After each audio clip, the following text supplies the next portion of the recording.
Nah, kita kembali kepada qalbun ataupun kembali kepada nurani hati kita, hati siri kita, yang bagaimana ketika hatimu tersinari oleh sedikit cahaya, maka teranglah hatimu.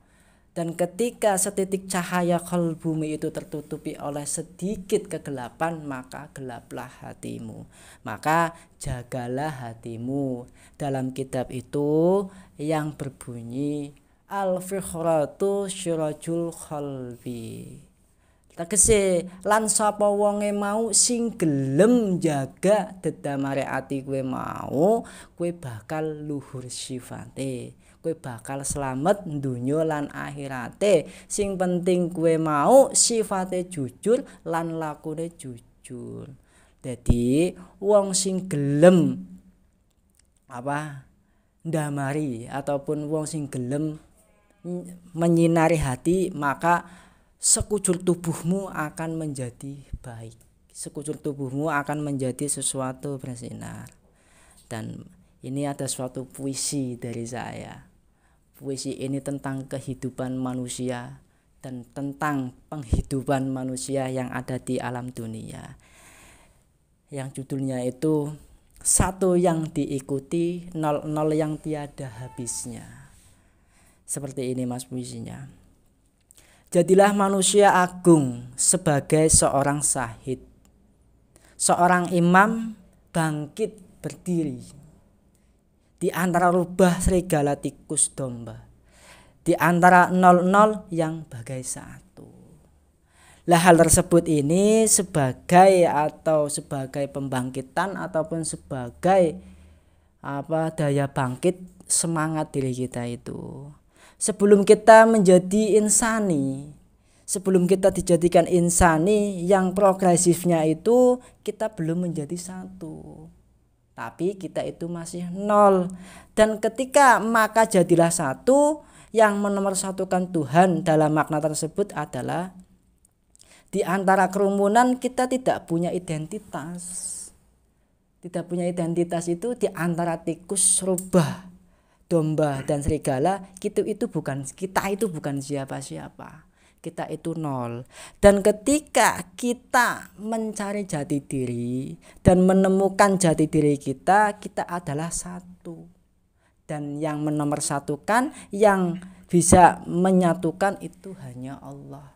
Maka disebut yang satu yang diikuti, nol yang tiada habisnya. Nol ini adalah sebuah keinginan mas. Keinginan di dunia ini tidak ada habisnya. Tapi puncaknya adalah satu.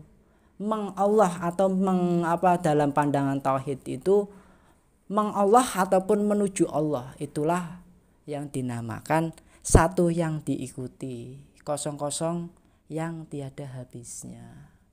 Jadi kita kalau mengikuti dunia itu tiada habisnya. Tapi ingat patokan kita itu mempunyai satu keesaan, ataupun dalam tauhid itu mengesakan Allah itu adalah satu. Seperti itu mas. Jadi realitas seseorang itu cara berpandangnya itu berbeda-beda mas. Contoh dalam bahasa wood view. Jadi cara pandang seseorang itu berbeda-beda. Contohnya Mas Dayoko, dia itu ngajinya itu fikih.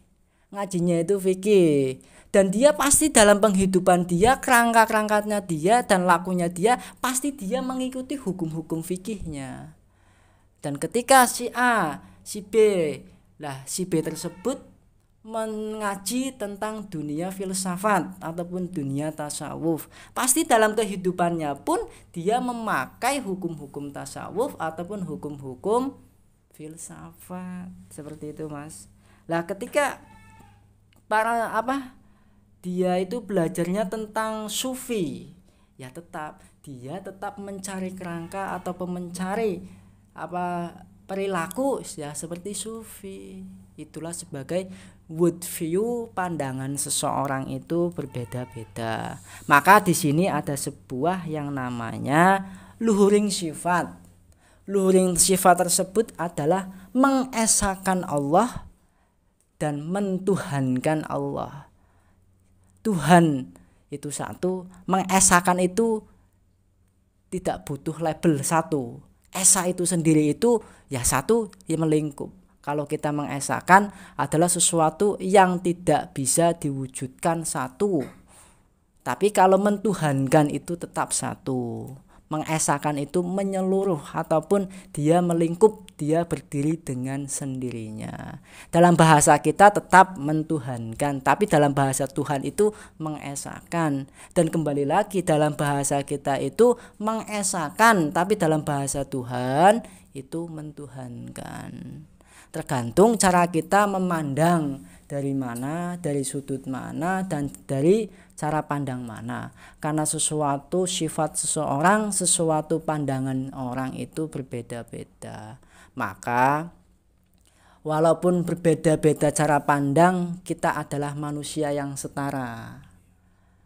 Kita adalah manusia, kita bukan malaikat, kita bukan Tuhan. Tapi kita bisa mensori teladani sifat-sifat Tuhan yang menjadikan kita nomor satu. Seperti itu, Mas. Jadi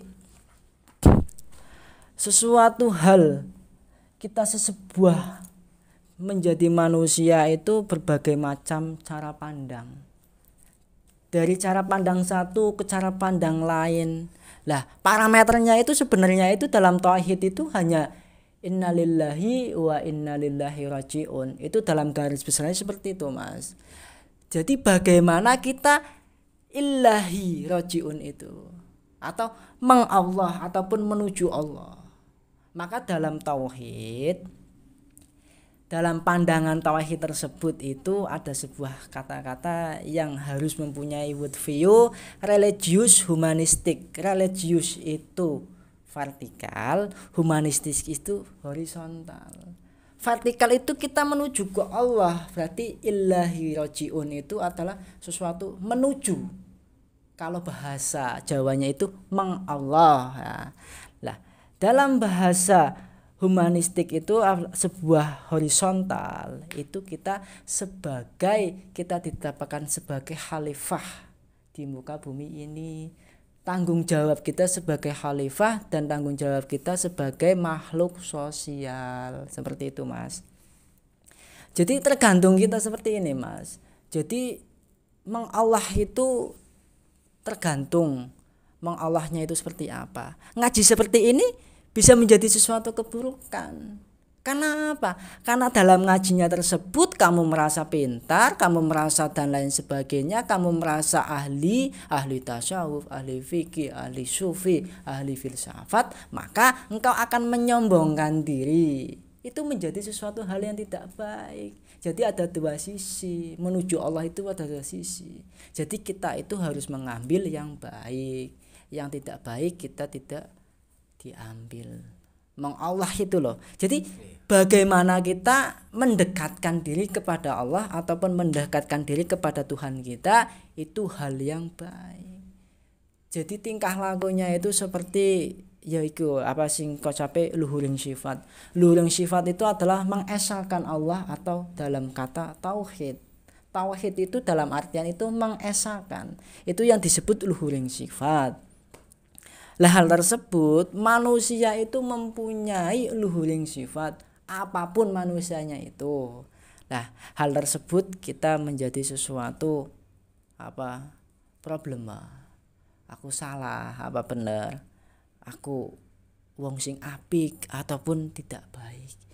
Kita itu harus mempunyai patokan seperti ini, Mas. Kita itu menuju kesempurnaan, tidak ada manusia yang sempurna.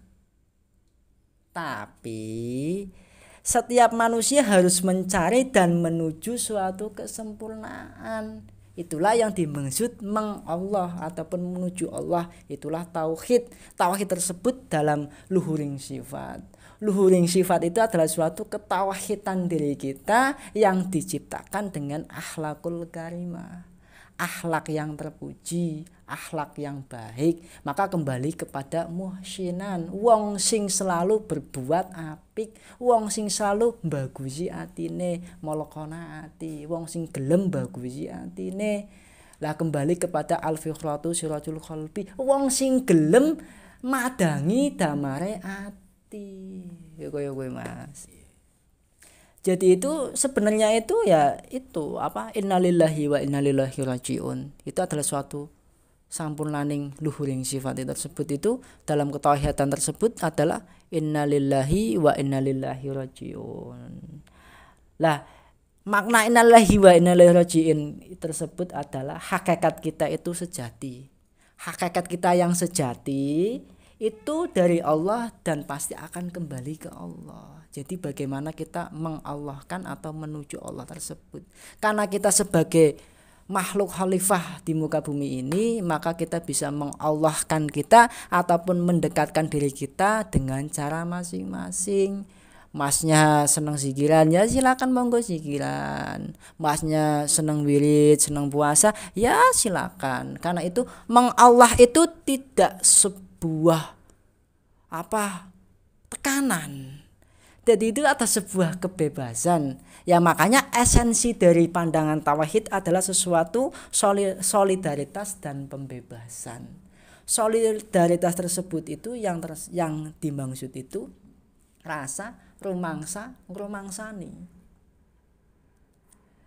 Jadi ketika kita sudah rasa rumangsa ngrumangsani, berarti kamu sudah menjalankan esensi tauhid tersebut. Itu dalam pandangan tauhid atau dalam pandangan dunia tauhid adalah mengesensi. Contoh kita mempunyai rasa lapar, rasa haus, rasa susah dan rasa sebagainya itu berbagai macam cara dan bermiliaran rasa tersebut.